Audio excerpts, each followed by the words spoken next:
오늘 읽은 말씀으로 거룩한 교환, 하나님이 이루신 화목이라는 제목으로 하나님의 말씀을 전하겠습니다. 우리는 깨어진 세상 속에 살고 있습니다. 사람과 사람 사이가 쉽게 멀어집니다.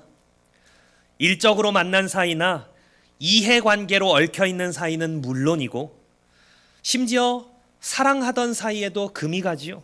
부부 사이에도, 부모와 자녀 사이에도, 교회 공동체 안에서도 오해와 서운함과 침묵이 쌓입니다.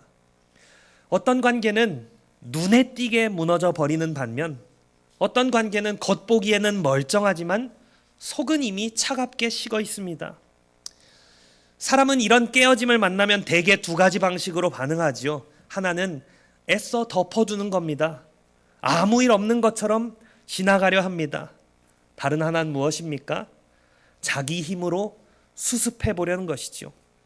조금 더 잘해보겠다, 조금 더 참고 견뎌보겠다고, 조금 더 나은 사람이 되어보겠다고 마음 먹습니다. 하지만 많은 경우에 문제는 쉽게 풀리지 않죠. 겉으로 드러난 상처보다 더 깊은 곳에 원인이 있기 때문입니다. 여기서 우리가 생각해 보아야 할 점이 있는데요.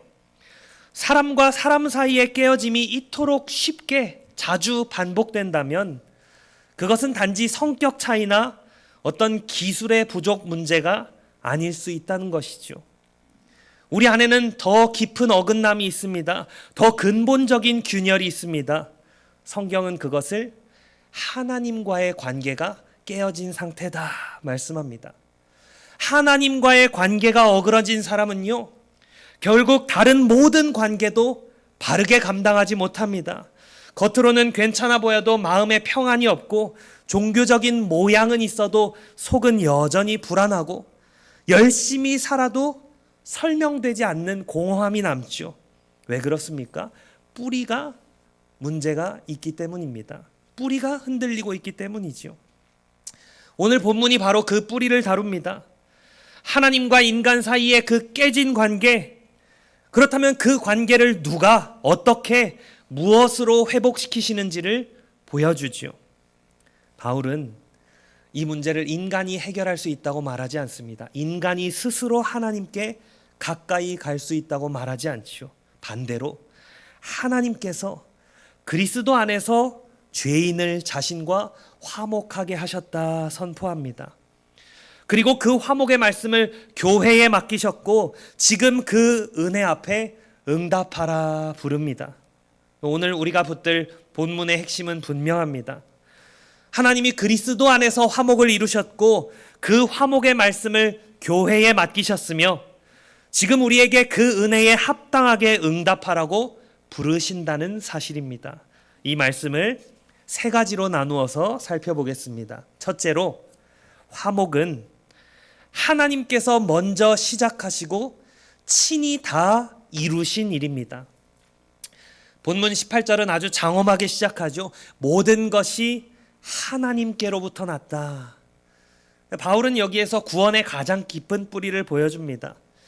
새로운 피조물도 하나님께로부터 왔고 화목도 하나님께로부터 왔고 화목하게 하는 직분도 하나님께로부터 왔다. 다시 말해서 구원은 인간이 시작한 일이 아니란 거죠. 교회가 발명한 일도 아닙니다. 사람이 하나님께 제안한 타협안도 아닙니다. 모든 것이 오직 누구로부터 났습니까? 하나님께로부터 났습니다. 이 진리는 매우 중요합니다. 왜냐하면요, 죄인들은 본능적으로 자신의 구원에다가 무엇을 보태고 싶어 하기 때문이죠. 자기 공로, 자기 몫을 보태고 싶어 하기 때문입니다. 사람은 늘 이렇게 생각합니다. 하나님이 조금 도와주시고 내가 조금 더 잘하면, 열심히 하면 되지 않겠는가? 하나님이 길을 열어주시고 내가 마지막 한 걸음을 내디디면 되지 않겠는가? 그러나 바울은 그런 생각을 철저하게 무너뜨립니다. 화목은 부분적으로 하나님께로부터 온 것이 아니라 처음부터 끝까지 모두 하나님으로부터 옵니다. 새 창조가 그러했던 것처럼 화목도 하나님의 단독 사역입니다. 왜 그렇습니까? 우리 인간의 상태가 그만큼 심각하기 때문이지요. 우리가 화목에 조금도 관여할 수 없을 만큼 심각하고 비참한 상태에 있기 때문입니다. 화목을 왜 이야기합니까? 화목을 이야기할 때는 이전의 관계가 깨어져 있음을 전제하지요. 관계가 깨지지 않았다면 화목을 이야기할 필요도 없습니다. 화목은 깨어진 관계가 회복되는 것입니다. 적대감이 우정으로 바뀌는 겁니다. 멀어진 자가 다시 가까워지는 거죠. 그런데 하나님과 우리 사이의 관계는 단순히 서먹한 정도의 관계가 아닙니다. 성경은 우리가 하나님과 원수되었다고 말합니다. 우리의 죄가 하나님과 우리 사이에 무한한 벽을 세웠습니다. 인간의 마음은 그래서 하나님을 의심하죠. 하나님 없이 살고 싶어 합니다. 하나님께 복종하기보다는 스스로 자기 삶의 왕이 되고 주인이 되고 싶어 합니다. 이것이 타락한 모든 인간의 부패한 본성이지요. 그래서 인간 편에서 보면 이 관계는 사실상 화목 불가능한 상태입니다. 하나님을 떠나서 완전히 죽어버린 심령은 스스로 다시 뛰지 못합니다. 죄인은 스스로 하나님과 화목할 수 없습니다. 죄인이 할 수 있는 일은 뭐밖에 없죠? 오직 계속 죄를 더하는 것뿐입니다.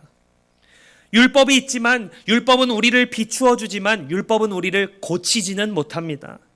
양심이 우리를 찌르지만 양심은 우리를 깨끗하게 만들지 못하지요. 종교적 열심은 우리를 분주하게 만들 수는 있어도 하나님과의 원수됨을 끝낼 수는 없습니다. 그런데 바로 그 자리에 복음이 주어지죠. 하나님이 먼저 주도권을 잡으셨습니다. 피해를 입으신 분이 하나님이신데 먼저 화목을 이루신 분이 하나님이십니다. 우리가 하나님을 찾은 것이 아닙니다. 하나님이 우리를 찾아오셨습니다. 우리가 화목의 문을 두드린 것이 아닙니다. 하나님이 그 문을 여셨습니다.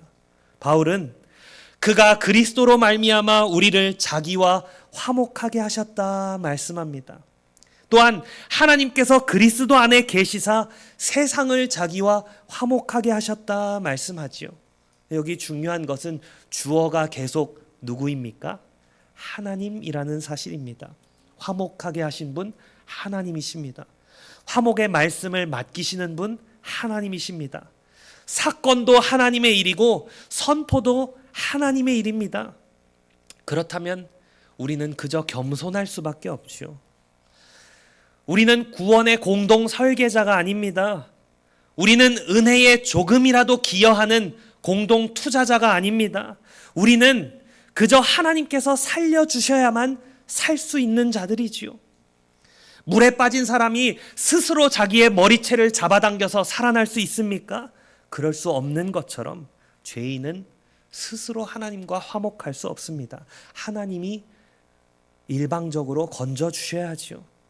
하나님이 이 정도 손을 내미시고 우리가 그걸 붙잡는 것이 아니라 하나님이 전적으로 완전히 우리를 건져내셨습니다. 이것이 우리의 자랑을 다 꺾어버립니다.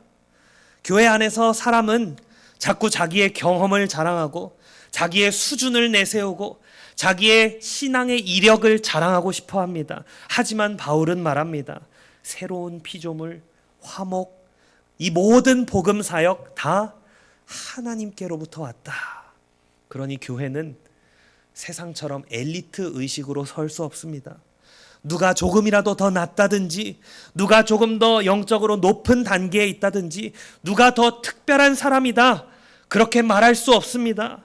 온 교회가 설 자리는 오직 은혜를 일방적으로 받고 그 은혜를 누리는 자리이지요. 하나님이 화목을 이루어 주셨다면 교회는 그 화목의 하나님을 닮아가야 합니다. 바울 자신이 그랬습니다. 고린도 교회와의 관계는 상처투성이었죠. 하지만 바울은 뒤로 물러서지 않습니다. 먼저 손을 내밉니다. 복음의 패턴대로 움직입니다. 하나님께서 원수된 자신에게 먼저 오셨기 때문이지요. 성도 여러분, 화목을 아는 사람은 화목을 추구합니다. 먼저 다가가는 것이 항상 쉬운 일은 아니지만 먼저 다가오신 하나님을 아는 사람은 끝까지 자기 체면만 붙들고 살 수는 없겠지요.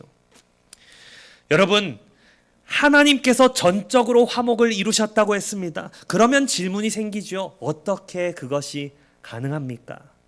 하나님은 거룩하신 분이신데 그 거룩하신 분이 어떻게 죄인을 받아들이실 수 있습니까? 어떻게 거룩하신 분이 죄인과 함께 하실 수 있습니까? 여기에서 본문의 두 번째 핵심이 나옵니다. 화목은 그리스도의 대속과 의의 전가 위에 서 있습니다.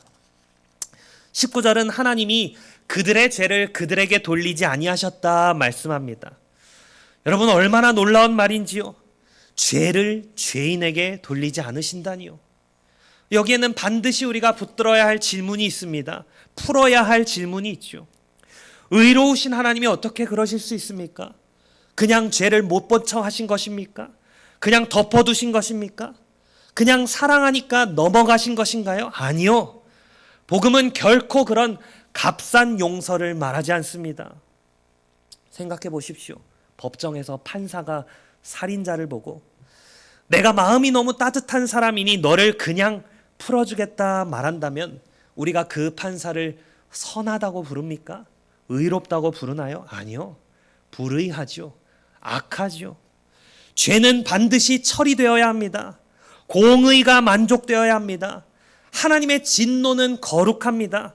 따라서 하나님이 우리의 죄를 우리에게 돌리지 않으시려면 그 죄를 처리하실 다른 길이 있어야 하지요. 그리고 그 길이 바로 21절 말씀입니다. 하나님이 죄를 알지도 못하신 이를 우리를 대신하여 죄로 삼으신 것은 우리로 하여금 그 안에서 하나님의 의가 되게 하려 하심이라. 여기에서 우리가 하나님과 우리가 화목할 수 있는 근거를 볼 수 있죠. 죄를 알지도 못하신 분, 죄 없으신 예수 그리스도께서 우리를 대신하여 죄로 삼아지셨습니다. 이 말은 예수님이 실제로 죄인이시라는 뜻이 아닙니다. 그분은 끝까지 거룩하셨습니다. 흠이 하나도 없으셨습니다. 불의라고는 찾아볼 수도 없었죠. 하지만 하나님이 우리의 죄를 그분께 돌리셨습니다. 우리의 허물, 우리의 반역, 우리의 더러움, 수치, 우리의 심판을 그분 위에 얹으셨습니다. 이사야가 예언했던 바로 그 일이죠. 여호와께서는 우리 모두의 죄악을 그에게 담당시키셨도다. 십자가는 단지 하나님의 사랑만 상징하지 않습니다. 물론 사랑이 거기 있습니다. 하지만 그것만이 아니죠. 십자가는 실제로 죄가 심판받은 자리입니다. 그리스도께서는 우리 대신 우리를 위해 저주받으셨습니다.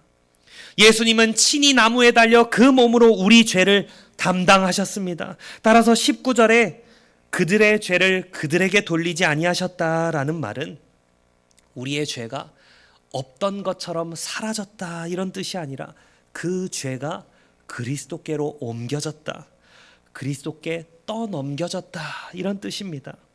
여기서 우리는 복음의 놀라운 지혜를 보게 됩니다.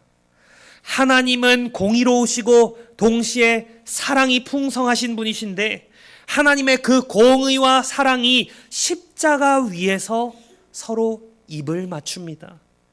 하나님은 죄를 심판하셔야 하기에 의로우십니다. 또한 하나님은 죄인을 살리셔야 하기에 사랑이십니다.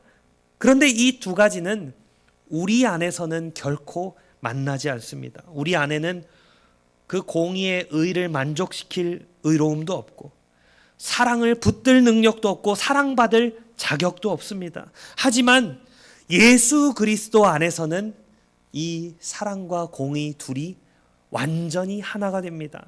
하나님은 죄를 벌하시고 동시에 죄인을 살리십니다. 어떻게 말이죠? 죄 없으신 아들을 우리 대신 그 자리에 세우심으로 그렇게 하십니다.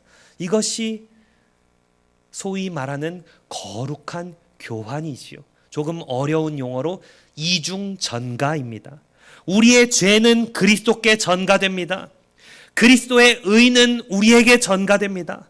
많은 성도들이요, 예수 믿으면 죄 용서받는다라는 것은 잘 압니다. 그런데 거기에서 멈추면 복음을 반쪽만 아는 겁니다. 복음은 단지 우리의 죄가 용서되는 것에서 끝나지 않습니다. 그리스도의 그 완전한 의가 우리에게 주어집니다. 그래서 하나님은 우리에게 너는 무죄다라고만 말씀하시지 않으십니다. 너는 의인이다. 우리를 의롭게 여겨주시죠. 우리를 받아주십니다. 우리를 기뻐하십니다. 그리스도 안에서 우리의 신분과 지위를 완전히 바꾸십니다. 이게 왜 중요할까요? 우리 마음 깊은 곳에서는 이런 두려움이 있기 때문이죠. 내가 과연 하나님 앞에 설 수 있을까?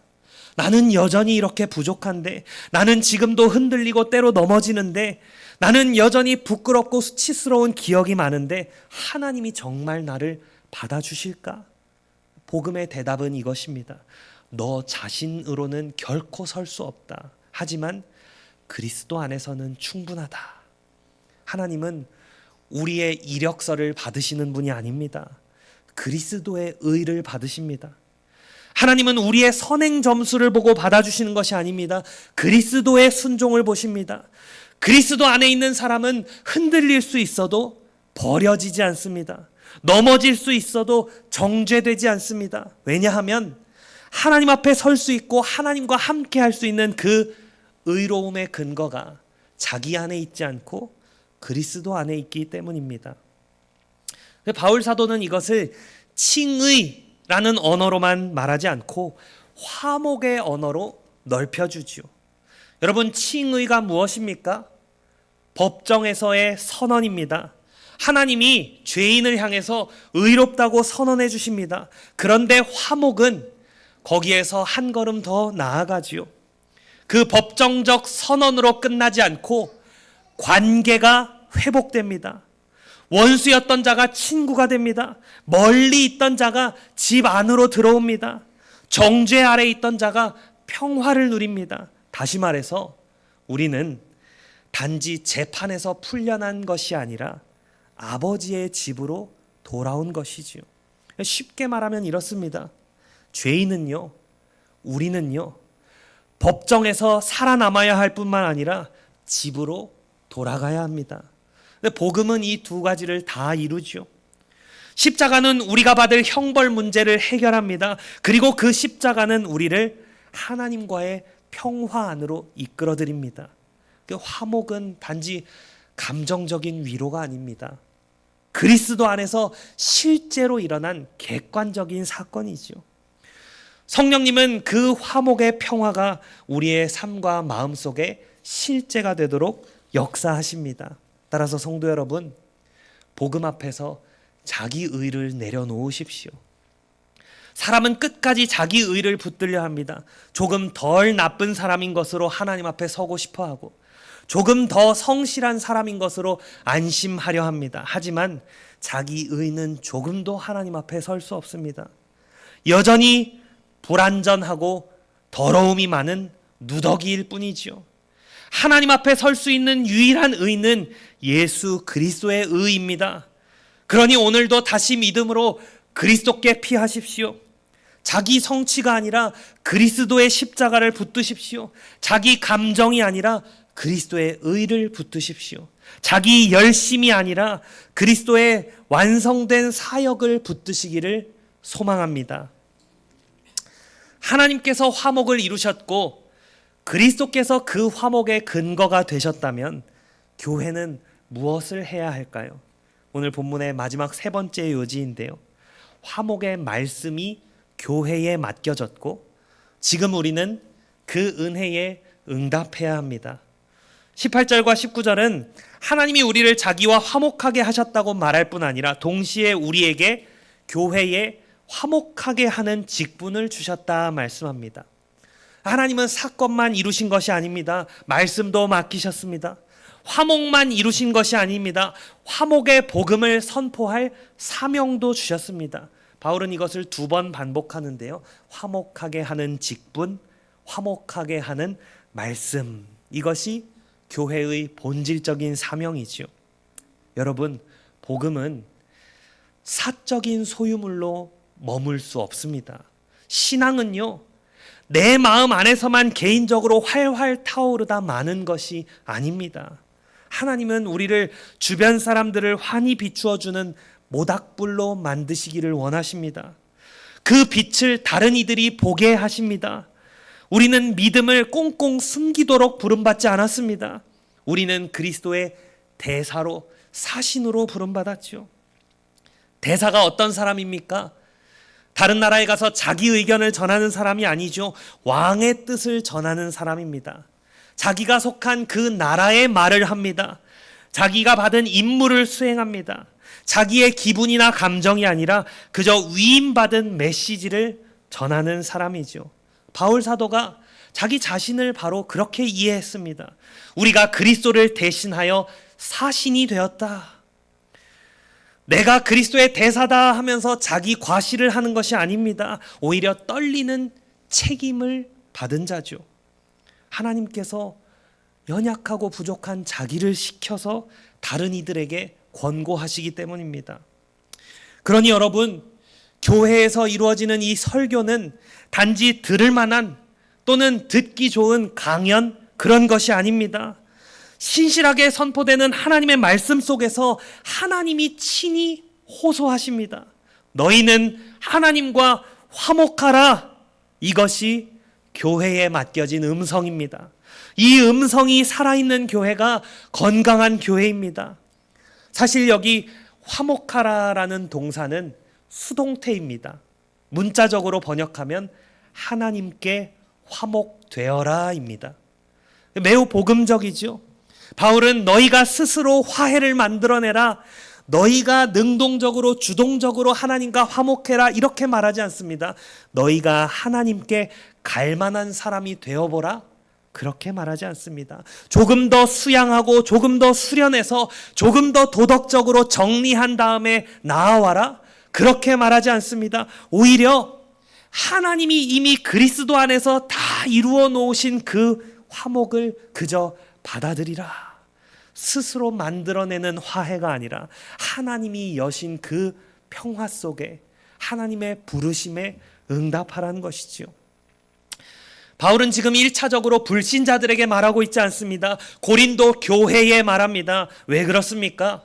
교회 안에도 복음을 잊어버리고 육신의 방식으로 다시 돌아갈 위험이 있기 때문이지요. 사람을 외모로 판단하고 자기 수준을 자랑하고 엘리트 의식을 품고 복음이 아니라 인간적 기준으로, 세상적 기준으로 공동체를 세워나가려는 유혹이 있기 때문입니다. 그래서 바울은 교회 안에 다시 복음을 선포합니다. 교회는 한 번 복음을 받고 회심하고 끝난 사람들이 모여있는 공동체가 아니라 언제나 늘 항상 다시 복음 앞에 돌아가고 늘 복음 앞에 서는 공동체입니다. 6장 1절을 보십시오. 하나님의 은혜를 헛되이 받지 말라. 은혜를 전혀 받은 적이 없다는 말이 아닙니다. 은혜를 받았다고 하면서도 그 은혜가 삶 속에서 아무 효력도 나타내지 않는 상태를 말하지요. 마치 씨앗은 뿌려졌는데 열매가 없는 것과 같습니다. 비는 내렸는데 땅이 계속 메마른 것 같습니다. 은혜를 받았는데 삶은 여전히 자기 중심이고 십자가를 안다고 하면서도 다시 자기 자신만을 위해서 사는 겁니다. 이것이 바로 은혜를 헛되이 받는 것이지요. 우리는 이 말씀 앞에서 자신을 돌아보아야 합니다. 나는 복음을 내 입맛에 맞게 소비하는가? 아니면 복음을 진정 있는 그대로 믿고 의지하는가? 나는 입술을 날마다, 나는 은혜를 날마다 입술에만 올리는가? 아니면 은혜에 합당하게 사는가? 나는 예배 행위만 하는가? 아니면 진정 삼위 하나님과 교제하는가? 나는 교회당 안에만 있는가? 아니면 그리스도 안에 있는가? 이런 질문은 여러분을 흔들어 놓고 넘어뜨리기 위한 것이 아니라 참된 회개와 진정한 구원의 확신으로 이끌기 위한 것입니다. 참된 성도, 물론 완전한 사람이 아닙니다. 하지만 참된 성도는 주님의 음성을 들을 때, 목자의 음성을 들을 때 마음이 움직입니다. 반응합니다. 넘어져도 다시 회개하지요. 죄를 합리화하면서 드러눕지 않습니다. 그리스도의 사랑에 강권되어서 다시 주님께 향하지요. 그래서 바울은 6장 2절에서 이사야 49장을 인용하며 선언합니다. 보라, 지금은 은혜 받을 만한 때요. 보라, 지금은 구원의 날이로다. 여기서 때는 그냥 흘러가는 시간이 아닙니다. 결정적인 순간입니다. 하나님께서 호의를 베푸시는 시간입니다. 문이 활짝 열려 있는 때입니다. 오늘이 바로 그 때라는 것이죠. 이사야가 바라보던 그 약속의 때가 그리스도 안에서 도래했습니다. 더 미룰 시간이 없습니다. 메시아를 저 유대인들처럼 계속 기다릴 이유가 없습니다. 이미 오셨고, 이미 죽으셨고, 이미 살아나셨고, 이미 화목을 이루셨습니다. 그러므로 지금 응답해야 합니다. 이 말은 아직 그리스도를 믿지 않는 자들에게는 분명한 회개의 촉구입니다. 오늘 하나님과 화목하십시오. 내일로 미루지 마십시오. 죄를 다 정리한 뒤에 오겠다고 하지 마십시오. 죄를 정리할 수 없기 때문에 그리스도께 와야 합니다. 더 나은 사람이 되겠다고 그 이후에 오겠다고 하지 마십시오. 더 나은 사람이 되기 위해 그리스도께 와야 합니다. 구원의 날은 막연한 미래가 아닙니다. 바로 오늘입니다. 동시에 이 말은 성도들에게도 분명한 각성의 부름이지요. 오늘 은혜를 헛되이 받지 마십시오. 오늘 복음에 합당하게 사십시오. 오늘 하나님께서 맡기신 직분을 기억하십시오. 오늘 화목을 이루는 사람으로 사십시오. 가정에서, 교회에서, 일터에서, 이웃 가운데에서 그리스도의 대사로 살아가십시오. 여러분이 이 세상에 있는 모든 사람들을 당장 변화시킬 수 없습니다. 그러나 왕이 쓰신 편지를 전하는 대사로는 살 수 있죠. 복음의 말을 품고 살아갈 수 있습니다. 예수의 은혜를 드러내는 사람은 될 수 있습니다. 여기서 교회의 사명이 분명해집니다. 교회는 그저 사람을 많이 끌어모으는 기관이 아닙니다. 교회는 화목의 복음을 전하는 공동체입니다. 교회는 유명해져서 자기 이름을 높이는 그런 조직이 아닙니다. 그리스도의 이름만을 전하는 대사관입니다. 교회는 단지 여러 프로그램을 잘 운영하는 곳이 아닙니다. 하나님께서 세상을 향해 나와 화목하라 호소하시는 그 음성을 외치는 통로입니다. 따라서 교회가 참으로 복음을 깨닫고 품고 가지고 있다면 그 사랑에 붙들려서 복음을 전하지 않을 수 없습니다. 선교, 전도, 취향에 따라 하는 것이 아니라 교회의 본질입니다.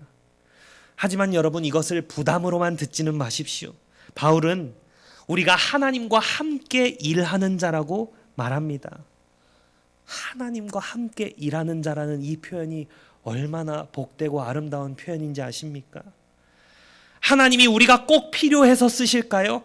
전능하신 하나님이 모든 것을 친히 혼자서 다 하실 수 있는 분이신데 왜 우리같이 연약하고 부족한 사람을 필요로 하시겠습니까? 하나님은요, 당신의 그 아름답고 선한 일에 우리를 은혜로 참여시켜 주시는 겁니다. 왕이 친히 일하시는데 그 일에 종들을 끼워 주시는 거죠. 그게 특권입니다. 우리에게 씨를 뿌릴 특권을 주시고 하나님이 자라가고 열매 맺게 하십니다. 우리에게 복음을 전할 특권을 주시고 하나님이 사람들의 마음을 여십니다. 따라서 여러분, 두려워하지 마시고 부담으로 느끼지 마십시오. 화목의 직분은 우리 자신의 능력에 달린 일이 아니라 하나님의 능력에 달린 일입니다. 말씀을 맺겠습니다. 사랑하는 성도 여러분, 우리는 깨어진 세상 속에 살고 있습니다. 그리고 우리 자신도 본래는 깨어진 자들입니다. 인간은 이 깨짐을 자기 힘으로 고쳐보려 합니다. 숨기려고 하고 덮어보려 하고 더 나아보려고 애쓰기도 하지요. 하지만 하나님과의 불화는 인간의 손으로 고칠 수 없습니다. 그래서 하나님이 친히 행하셨습니다. 모든 것이 하나님께로부터 났습니다. 하나님이 그리스도 안에서 화목을 이루셨습니다. 죄 없으신 아들을 죄를 위한 제물로 내어주셨습니다. 우리의 죄를 그분께 돌리시고 그분의 의를 우리에게 입혀주셨습니다. 우리의 평화는 우리의 상태에 달려있지 않습니다. 우리의 평화는 그리스도의 십자가에 달려 있습니다. 우리의 소망은 우리의 열심에 달려 있지 않습니다. 우리의 소망은 죽으시고 다시 살아나신 예수 그리스도께 있습니다. 그러니 오늘도 내일도 그분을 바라보십시오. 하나님과 화평하게 하시는 분은 그리스도이십니다. 그리스도 안에서만 죄인이 의롭다함을 받고 원수가 아들, 딸이 되고 멀리 있던 자가 집으로 돌아옵니다. 오늘 이 말씀 앞에서 우리가 해야 할 일은 분명합니다. 아직 그리스도 밖에 있다면 그리스도께 나아오십시오. 주저하지 마십시오. 미루지 마십시오. 오늘이 구원의 날입니다. 그리고 이미 그리스도 안에 있다면 다시 십자가 앞에 서십시오.